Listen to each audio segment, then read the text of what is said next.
السلام علیکم میرے پیارے پیارے ویورز، ویڈیو اچھی لگی تو لائک شیئر اینڈ سبسکرائب کر دیجیے گا۔ کون کہتا ہے تنہائیاں اچھی نہیں ہوتی، بہت حسین موقع دیتی ہے رب سے ملنے کا۔ اے اللہ ہمیں ہر وقت تیرا ذکر کرنے کی سعادت نصیب فرما، آمین۔ نعمتیں آزمائش ہوتی ہے، نہ ان کا ملنا آپ کی اچھائی کی دلیل ہے، نہ ان کا چھن جانا آپ کا گنہگار ہونا ظاہر کرتا ہے۔ یہ تو صبر اور شکر کے امتحان ہے۔ اسلام ہی عورتوں کی حقوق کی حفاظت کا سب سے بڑا علم بردار ہے۔ اللہ نے کبھی نہیں کہا کہ بار بار کیوں آ جاتے ہو، اور لوگ ہیں کہ کہنے سے بھی نہیں ڈرتے، چھوڑ دیتے ہیں، رول دیتے ہیں، اپنے لفظوں سے دلوں کو توڑ دیتے ہیں۔ اللہ سے قطرہ قطرہ مت مانگو، سمندر مانگو پورا، کیونکہ وہ اختیار کن رکھتا ہے، اور اس سے بڑھ کر اس ذات کی شان کیا ہوگی کہ وہ کن کہتا ہے اور سب ہو جاتا ہے۔ دعا کی طرف ہم نہیں جاتے، اللہ ہی ہم سے دعا کرواتا ہے۔ اگر اللہ نے دل میں کسی چیز کی خواہش ڈالی ہے اور لب پر اس چیز کے لیے دعائیں لائی ہیں، تو سمجھ جائیں وہ چیز آپ کے لیے ہی بنی ہے، بس آپ کو صبر، یقین، انتظار اور آزمائش سے گزر کر وہاں پہنچنا ہے۔ تم جھومتے پھرو گے جب تمہاری برسوں پرانی دعائیں بھی رنگ لے آئے گی۔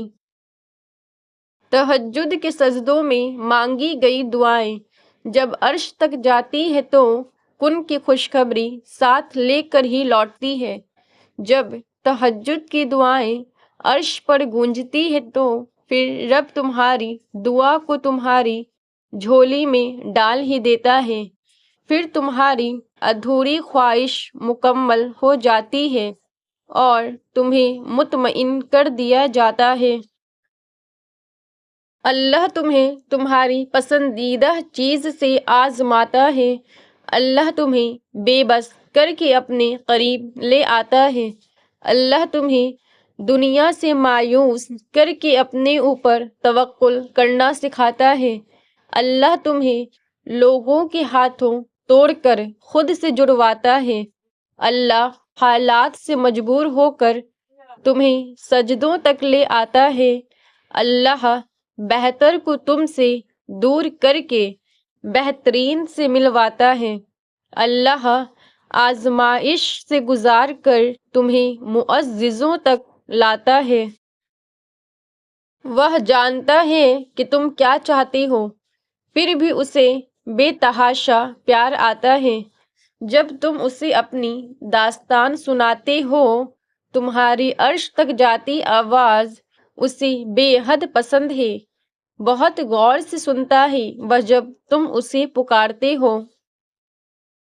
اور جب تکلیف تمہاری برداشت سے باہر ہونے لگے تو سجدوں میں گر جایا کرو اور اس رب سے دعا اور صبر طلب کیا کرو کہ جس کے ہاتھ میں تمہاری پوری تقدیر ہے، وہی تمہارے حالات کو بدل دینے پر بھی قادر ہے۔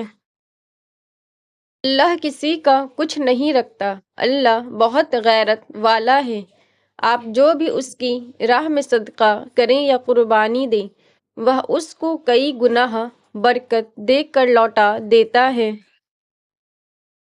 جلد ہی وہ دن بھی آئے گا جب تمہاری ساری دعاؤں کو حقیقت بنا کر تمہارے سامنے کھڑا کر دیا جائے گا، اور انہیں دیکھ کر تم کہو گے یا اللہ میں تو انہیں بھول چکا تھا، اور پھر اللہ فرمائے گا پر میں نہیں بھولا۔ سب کہتے ہیں کہ ٹرسٹ دا پروسیس، کیونکہ ہر چیز کا پروسیس ہے۔ آپ کو خوشی تک پہنچنے کے لیے دکھ سے گزرنا پڑے گا۔ ہر چیز اپنے وقت پر ہوتی ہے، صبر بھی وقت پر آتا ہے، خوشی بھی وقت پہ ملتی ہے، اس لیے صبر کرو۔ کیونکہ وقت سے پہلے تو پھول بھی نہیں کھلتے۔ وہ مقام جہاں نبیوں کی رسائی تھی، تمہیں کیا لگتا ہے کہ وہ وہاں تک کیسے پہنچے ہوں گے؟ صبر سے لوگ دکھ دیں تو یوسف کو یاد کر لینا جنہیں ان کے اپنوں نے دکھ دیا۔ کسی مصیبت میں پڑ جاؤ تو یونس کو یاد کرنا، کیسے وہ مچھلی کے پیٹ میں پھنس گئے تھے۔ اور کبھی اکیلے پڑ جاؤ تو یاد کرنا کہ اللہ نے ساتھ دینے کا وعدہ کیا ہے اور وہ وعدہ نبھائے گا۔ تربیت کے رنگوں میں ایسے ڈھلو کہ لوگ تمہیں پڑھنا چاہیں، تمہارے ساتھ رہنا چاہیں، تمہیں سننا چاہیں اور تمہارے جیسا بننا چاہیں۔ نیت شوق بھر نہ جائے کہیں، تو بھی دل سے اتر نہ جائے کہیں۔ آج دیکھتا ہے تجھ کو دیر کے بعد، آج کا دن گزر نہ جائے کہیں۔ نہ ملا کر اداس لوگوں سے، حسن تیرا بکھر نہ جائے کہیں۔ اللہ ٹوٹی ہوئی چیزوں کو بڑی خوبصورتی سے استعمال کرتا ہے۔ ٹوٹے ہوئے بادل بارش برساتے ہیں، ٹوٹی ہوئی مٹی کھیتوں کے ساتھ قائم ہوتی ہے، ٹوٹے ہوئے فصل کی پیداوار کے بیج نے پودوں کو زندگی دیتے ہیں۔ لہٰذا جب آپ کو لگتا ہے آپ ٹوٹ چکے ہو تو یقین کریں کہ اللہ آپ کو کسی بڑی چیز کے لیے استعمال کرنے کا ارادہ رکھتا ہے۔ ہم میں صبر نہیں ہے۔ اگر کوئی آپ کو ہرٹ کر دیتا یا کوئی بات جو آپ کو بری لگ جاتی ہے تو فوراً بوالیے نہ کرنا شروع کر دیں، بلکہ صبر سے چپ کر جائیں۔ صبر کا انعام بہت بڑا ہے، لیکن اس کے لیے ہمیں اپنی زبان پر قابو رکھنا ہوگا۔ جس نے آپ کو تکلیف دی ہے اس کا ذکر بھی نہ کریں۔ کسی سے اللہ سبحانہ و تعالیٰ کی خاطر صبر سے کام لیں، وہ آپ کو کہیں گرنے نہیں دے گا انشاءاللہ۔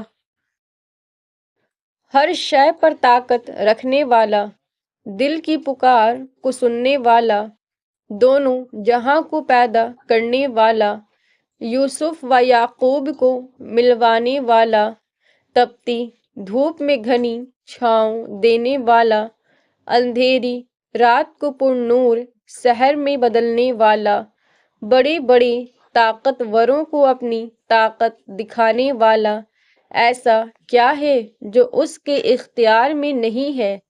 پھر تم کیوں ممکن ناممکن میں الجھے ہوئے ہو؟ تم بس اللہ کے بتائے ہوئے راستے پر چلو، پھر وہ اپنی قدرت کے جلوے دکھائے گا۔ اللہ سے مانگنا ہر کسی کے نصیب میں نہیں ہوتا۔ اگر تم مانگ رہے ہو تو یہ اللہ کی دی ہوئی توفیق ہے، تو بس پھر اداس مت ہو۔ جس نے توفیق دی ہے وہ بہترین وقت پر قبول بھی ضرور کرے گا۔ نہ تو تیرے رب نے تجھے چھوڑا ہے نہ وہ بیزار ہو گیا۔ اللہ ہی تمہارا پہلا سہارا تھا اور اللہ ہی تمہارا آخری سہارا ہے۔ تم کتنی ہی گنہگار کیوں نہ ہو، کتنی ہی نافرمان کیوں نہ ہو، جب بھی تم اسے پکارو گے وہ تمہیں جواب دے گا۔ تم پلٹ آنے میں دیر کرتے ہو مگر وہ دیر نہیں کرتا، وہ بس تھام لیتا ہے اور رحم فرما دیتا ہے۔ وہ وقت دور نہیں ہے جب تمہیں تمہارا رب اتنا دے گا کہ تم راضی ہو جاؤ گے۔ موت کے بعد کسی کا پڑھا ہوا قرآن آپ کو فائدہ نہیں دے گا۔ اگر آج آپ نے اپنی زندگی میں خود نہ اپنے لیے قرآن پڑھا، خود نہ اس پر عمل کیا، آپ کو موت کے بعد آپ ہی کیے اعمال فائدہ دیں گے۔ لوگ آپ کو عمل کر کے کچھ نہیں بھیج سکتے، وہ صرف دعا کر سکتے ہیں، رب سے التجا کر سکتے ہیں۔ اگر آج آپ غفلت اور سستی میں پڑے خود کو ضائع کر رہے ہیں تو جان لیجئے تب آپ سسکیں گے، تڑپیں گے، کاش کچھ کیا ہوتا۔ اللہ رب العزت آپ کو طلوع آفتاب کی ہر کرن کے بدلے ہزاروں خوشیاں عطا فرمائے اور ہر ڈھلتے سورج کے ساتھ آپ کی تمام پریشانیاں دور فرمائے، آمین۔ تڑپ ہو اگر ڈھونڈنے کی تو کائنات کا ہر راستہ اللہ کی طرف جاتا ہے۔ آپ صلی اللہ علیہ وسلم نے فرمایا، مردوں کو برا نہ کہو کیونکہ انہوں نے جیسا عمل کیا اس کا بدلہ پا لیا۔ تمام اعضائے جسمانی میں زبان سب سے زیادہ نافرمان ہے۔ رمضان سے پہلے 2 کام ضرور کر لیں۔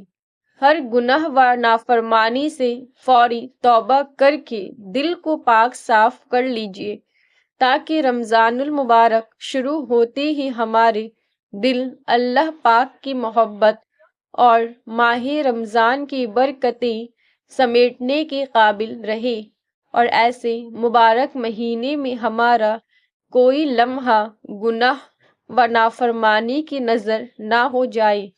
ذاتی و اجتماعی، گھریلو اور کاروباری ہر کام کے لیے کوئی وقت طے کر لیں۔ ایک مخصوص نظام العمل اور شیڈیول بنا کر اس شیڈیول میں زیادہ سے زیادہ اعمال خیر کو جگہ دیجیے اور پورا رمضان اس شیڈیول کی پابندی کیجیے۔ جب تک توبہ کا دروازہ کھلا ہے ہمیں دوسروں کے بارے میں کوئی رائے قائم نہیں کرنی چاہیے کہ وہ اچھے ہیں یا برے۔ توبہ اور تقویٰ کا علم تو صرف اللہ کو ہے۔ ہمیں دوسروں پر الزام نہیں لگانا چاہیے بلکہ ہر ایک کو قابل احترام سمجھنا چاہیے اور اپنے ہی عمل کی اصلاح کرنی چاہیے کہ کیا کہیں ہم خود ہی تو غلطی پر نہیں۔ اللہ کریم ہم سب کو اپنی اصلاح کرنے کی صلاحیت اور ہمت عطا فرمائے، آمین۔ یہ ضروری نہیں کہ ہماری ذات سب کو ہی پسند آئے۔ ہر انسان میں کچھ خامیاں تو کچھ خوبیاں ہوتی ہیں۔ بس کوشش کریں کہ اپنی زندگی ایسی جیو کہ اپنے رب کو پسند آ جائیں۔ یا اللہ دعائیں چھین لینے والے گناہوں سے بچا، یا اللہ امید پیدا کرنے والی نیکیاں عطا فرما، آمین ثم آمین۔ رسول اللہ صلی اللہ علیہ وسلم نے ارشاد فرمایا، روزہ دوزخ سے بچنے کے لیے ایک ڈھال ہے، اس لیے روزہ دار نہ فحش باتیں کرے اور نہ جہالت کی باتیں، اور اگر کوئی شخص اس سے لڑے یا اسے گالی دے تو اس کا جواب صرف یہ ہونا چاہیے کہ میں روزے دار ہوں، میں روزے دار ہوں۔ رمضان المبارک کی تیاری میں سب سے ٹاپ پر پتہ ہے کیا چیز آتی ہے؟ آپ کا دل اگر اندھیروں سے بھرا ہوا ہوگا تو آپ عبادت کیسے کر سکیں گے؟ آج سے درود پاک اور استغفار کو ورد زبان پر رکھیں تاکہ دل روشن ہو سکے اور یہی روشنی رمضان المبارک میں آپ کی بہت کام آئے گی۔ اچھے حالات کا انتظار بھی عبادت ہے۔ حضرت عبداللہ بن مسعود رضی اللہ تعالی عنہ سے روایت ہے کہ نبی کریم صلی اللہ علیہ وسلم نے فرمایا، افضل عبادت یہ ہے کہ انسان انتظار کرتا رہے کہ اللہ تعالی ضرور کشادگی والا معاملہ فرمائیں گے۔ فرمان مصطفیٰ صلی اللہ علیہ وسلم، قیامت کے دن جنت کی طرف سب سے پہلے وہی لوگ بلائے جائیں گے جو ہر حال میں اللہ پاک کی حمد کرتے ہیں۔ میں نے ایک شخص کو جنت میں گھومتے ہوئے دیکھا کہ جدھر چاہتا ہے نکل جاتا ہے، کیونکہ اس نے اس دنیا میں ایسے درخت کو راستے سے کاٹ دیا تھا جو کہ لوگوں کو تکلیف دیتا تھا۔ جب انسان کا پیٹ بھر جاتا ہے تو وہ خدا سے بہت دور ہو جاتا ہے۔ دین خیر خواہی کا نام ہے۔ کسی کی خیر خواہی، آپ صلی اللہ علیہ وسلم نے فرمایا، اللہ کی اور اس کی کتاب کی اور اس کی رسول صلی اللہ علیہ وسلم کی اور مسلمانوں کے حاکموں کی اور سب مسلمانوں کی۔ جس نے اپنے دن کی ابتدا آخرت کی فکر میں کی، وہ بغیر دولت کے غنی، بغیر اہل کے مانوس اور بغیر خاندان کے عزت دار ہو جاتا ہے۔ جس شخص نے غیر اللہ کے نام پر ذبح کیا، اس پر اللہ لعنت کرے، اور اللہ اس پر لعنت کرے جس نے کسی بدعتی کو پناہ دی، اور اللہ اس پر لعنت کرے جس نے اپنے والدین پر لعنت کی، اور اللہ اس پر لعنت کرے جس نے زمین کی حد بندی کا نشان تبدیل کیا۔ یقین رکھو کہ نیک لوگ یقیناً بڑی نعمتوں میں ہوں گے۔ یا اللہ ہمارے والدین، ہمارے مرحومین، ہمارے بھائی بہن، ہمارے دوست، رشتہ دار اور تمام عالم کے مسلمانوں کو جنت الفردوس میں جگہ عطا فرما دے، آمین۔ رسول صلی اللہ علیہ وسلم سے نیکی اور گناہ کے بارے میں سوال کیا تو آپ صلی اللہ علیہ وسلم نے فرمایا، نیکی اچھا اخلاق ہے اور گناہ وہ ہے جو تمہارے دل میں کھٹکے اور تم ناپسند کرو کہ لوگوں کو اس کا پتہ چلے، اور جہاں کہیں بھی تم ہو وہ تمہارے ساتھ ہے، اور جو کچھ تم کرتے ہو اللہ اسے دیکھ رہا ہے۔ اور جب تمہیں کوئی دعا دے تو تم اس سے بہتر دعا دو یا اس جیسی ہی کہو، بے شک اللہ ہر چیز کا حساب کرنے والا ہے۔ کبھی قرآن یہ سوچ کر پڑھا کہ اللہ نے اس میں کیا فرمایا ہے؟ کبھی غور کیا کس لیے پڑھتے ہیں قرآن؟ کس سورہ کو کاروبار کی ترقی کے لیے تو کسی کو امتحان میں کامیابی کے لیے، کبھی پیسوں کی حصول کے لیے تو کبھی جن بھوت بھگانے کے لیے۔ قرآن پاک میں اس کائنات کی تسخیری فارمولے ہیں۔ کبھی اس لیے بھی اسے پڑھیں کہ اللہ کو جان سکیں، اس کے احکامات پر غور و فکر کر سکیں، خود کو پہچان سکیں، اس کے مطابق زندگی ڈھال سکیں اور اپنی آخرت کو سنوار سکیں۔ کبھی اس لیے بھی قرآن کو اتنے اونچے طاقوں میں بھی نہ رکھیے کہ سال ہا سال اس پر نظر ہی نہ پڑے اور مدتوں ہاتھ اس تک پہنچ ہی نہ سکے۔ یہ کوئی ایسی دوائی نہیں جسے بچوں سے تو کیا بڑوں کی پہنچ سے بھی دور رکھا جائے۔ یہ تو دوا ہے ہر درد کی، شفا ہے ہر مرض کی، اس تک رسائی تو ہر وقت رہنی چاہیے۔ اے اللہ پاک، جو زندگی گزر گئی اس پر تیرا شکر ادا کرتے ہیں، جو زندگی باقی رہ گئی ہے اس پر تیری رحمت کے طلبگار ہیں۔ ہم سب پر اپنی رحمت کے دروازے کھول دے، آمین۔ توفیق کا دروازہ ارادے اور کوشش کی دستک کے بغیر نہیں کھلتا۔ یہ محض وہ عطا ہے جو بندے پر اس کی خواہش کے مطابق ہی کی جاتی ہے۔ جو خود کو ارادے سے محروم کر دے وہ توفیق سے بھی محروم کر دیا جاتا ہے۔ اپنا جائزہ لیجیے۔